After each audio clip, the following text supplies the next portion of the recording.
الرشوة في المغرب تعتبر من أكبر التحديات التي تواجه المجتمع والاقتصاد. رغم الجهود المبذولة لمكافحتها، تنتشر في عدة قطاعات مثل الإدارة، القضاء، الأمن، والصحة، وتؤثر على ثقة المواطنين في المؤسسات.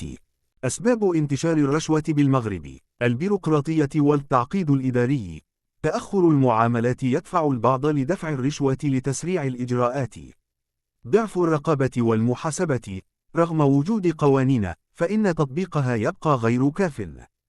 الأجور المنخفضة في بعض القطاعات يدفع بعض الموظفين للبحث عن دخل إضافي بطرق غير قانونية. العقلية المجتمعية.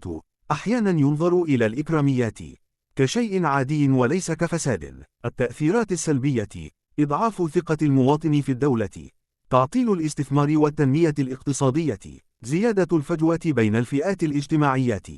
جهود المكافحة: إصلاحات قانونية، تشديد العقوبات على الفساد والرشوة.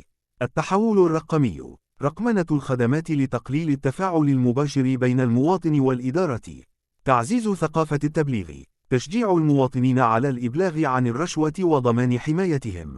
ورغم كل هذه الجهود، لا تزال الظاهرة مستمرة، مما يتطلب إصلاحات أعمق وتغييرا في العقليات والممارسات.